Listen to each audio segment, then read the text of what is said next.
राधे राधे। आप सब लोग कैसे हैं? आपको मालूम ही है आज एकादशी है। आज श्रावण मास की कृष्ण पक्ष की कामिका एकादशी है। इसे पवित्रा एकादशी भी कहते हैं। वीडियो को लाइक करिए और एक छोटा सा कमेंट राधे राधे का करना ना भूलिएगा। राधे राधे। तो कामिका अथवा पवित्रा एकादशी श्रावण मास के कृष्ण पक्ष की एकादशी पवित्रा एकादशी अथवा कामिका एकादशी कहलाती है। इस दिन भगवान श्रीधर की पूजा की जाती है। इस व्रत के करने से सभी कामनाओं की पूर्ति होती है। इसी से इसे कामिका एकादशी कहा गया है। इसे करने से ब्रह्म हत्या तक का दोष निवारण हो जाता है। वास्तव में ये बहुत पवित्र और पुण्यदायी व्रत है जो हर प्रकार के पापों से मुक्ति दिलाने में समर्थ है। धर्मराज युधिष्ठिर ने कहा, हे माधव, आषाढ़ शुक्ला देवशयनी एकादशी तथा चातुर्मास्य व्रत महात्म्य मैंने भली प्रकार सुना और समझा। अब कृपया करके श्रावण मास के कृष्ण पक्ष की एकादशी के बारे में बतलाइए।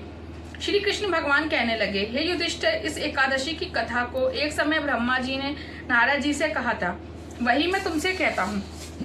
नारद जी ने ब्रह्मा जी से पूछा था, हे पितामह, श्रावण मास के कृष्ण पक्ष की एकादशी का क्या नाम है, क्या विधि है और उसका महात्म्य क्या है? यह जानने की मेरी बड़ी इच्छा है, कृपया पूर्वक कुछ बतलाइए। भगवान श्री कृष्ण ने कहा, हे राजन, ब्रह्मा जी ने नारद जी को जो कुछ बतलाया वह मैं तुमको कहता हूँ। ब्रह्मा जी ने कहा था, हे देवऋषि नारद, लोक कल्याण की भावना से तुमने बहुत ही अच्छा प्रश्न किया है। अब मैं जो पावन कथा आपसे कहता हूँ उसे सचेत होकर सुनो।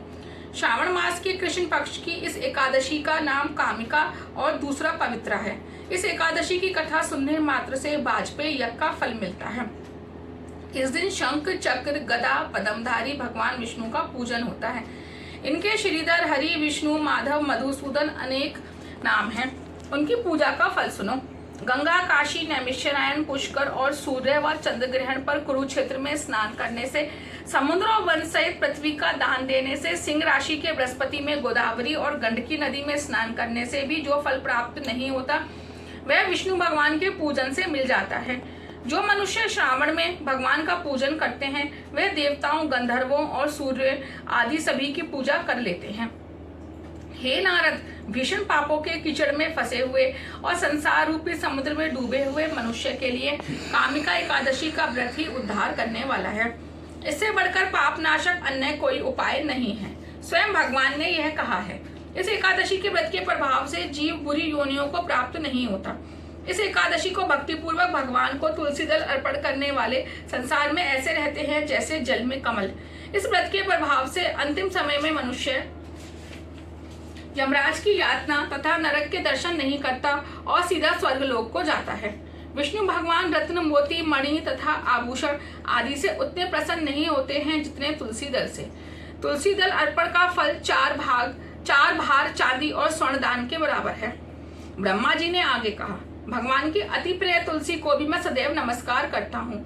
तुलसी के वृक्ष को सींचने से संपूर्ण यातनाएं, दर्शन मात्र से समस्त पाप और स्पर्श से मनुष्य पवित्र हो जाता है।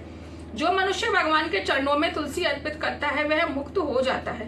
कामिका एकादशी की रात्रि को दीपदान तथा जागरण के महात्म्य का वर्णन चित्रगुप्त भी नहीं कर सकते।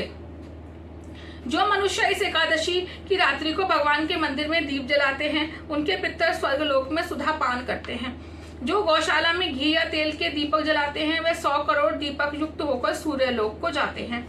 अंत में ब्रह्मा जी ने कहा, ब्रह्म हत्या तथा भ्रूण हत्या आदि पापों को नष्ट करने वाली इस कामिका एकादशी का व्रत मनुष्य को यत्न पूर्वक अवश्य करना चाहिए।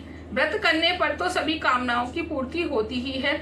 इस कामिका एकादशी के महात्म्य को श्रद्धा पूर्वक पढ़ने या सुनने वाले के भी समस्त पाप नष्ट होकर उसे विष्णु लोक की प्राप्ति होती है। राधे राधे।